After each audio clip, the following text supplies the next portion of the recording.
Hello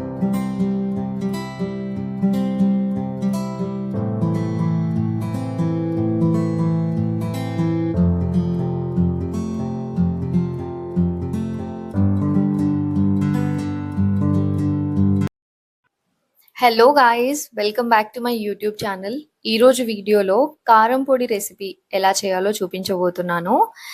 ఈ కారం పొడిని ఎప్పుడైనా హెల్త్ బాగాలేనప్పుడు, ఏమైనా కారంగా తినాలనిపించినప్పుడు తప్పకుండా ట్రై చేయండి. ఇడ్లీలోకి, దోశల్లోకి, అన్నంలోకి ఎందులో అయినా తినొచ్చు. సో ఇంత వర్సటైల్ అయిన కారం పొడిని ఎలా చేయాలో చూద్దాం రండి.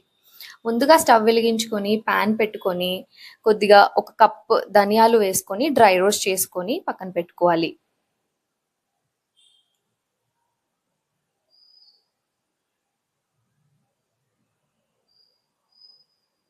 వీడియోలో చూపిస్తున్న విధంగా లైట్‌గా డ్రై రోస్ట్ చేసుకోండి. ఎక్కువగా రోస్ట్ చేయకండి. చూసారు కదా, డ్రై రోస్ట్ అయిపోయాయి. ఇవి పక్కన తీసుకొని కంప్లీట్‌గా చల్లారనివ్వండి.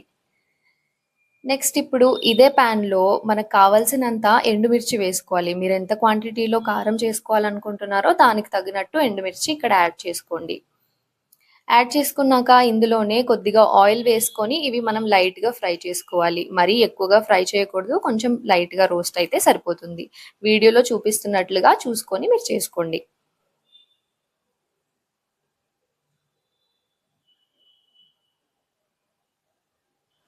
చూసారు కదా, మిర్చి లైట్‌గా ఫ్రై అయిపోయింది. ఇప్పుడు ఈ ఫ్రై అయిన మిర్చిని ఒక బౌల్‌లోకి ట్రాన్స్‌ఫర్ చేసుకొని కంప్లీట్‌గా చల్లారనివ్వాలి.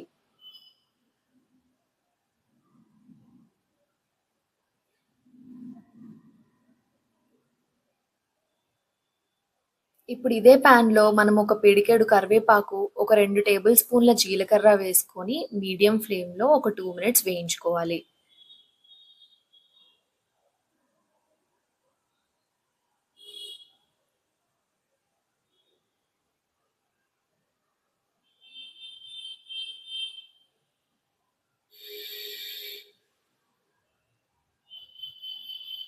ఈ ఇంగ్రీడియెంట్స్ లైట్‌గా ఫ్రై అయిపోయాక మనం ముందుగానే డ్రై రోస్ట్ చేసి పెట్టుకున్నాం కదా ధనియాలు, అవి కూడా ఇప్పుడు ఇందులో వేసి ఒక 2 మినిట్స్ లో ఫ్లేమ్‌లో వేగనివ్వాలి.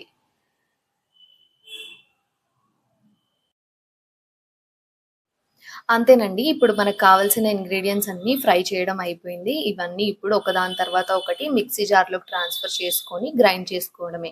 చూసుకోండి, ఒకదాని తర్వాత ఒకటి మాత్రమే గ్రైండ్ చేయండి. లేకపోతే అవి సరిగ్గా నలగవు. ఇలా గ్రైండ్ చేస్తున్నప్పుడే మనకు టేస్ట్‌కి తగినంత ఉప్పు కూడా యాడ్ చేసుకొని గ్రైండ్ చేసుకోండి.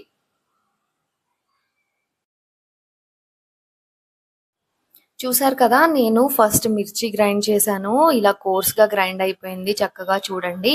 ఈ విధంగా కన్సిస్టెన్సీ వచ్చాక మీరు మిగతా ఇంగ్రీడియెంట్స్ కూడా యాడ్ చేసుకొని ఒక తిప్పు తిప్పండి.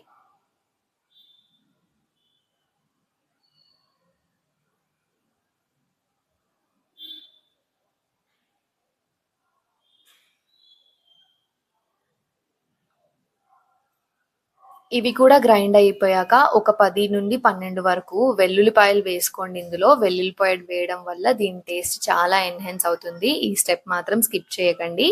ఇవి వేశాక జస్ట్ ఒక్కసారి గ్రైండ్ చేసుకుంటే సరిపోతుంది. ఆల్మోస్ట్ అయిపోయిందండి కారం పొడి.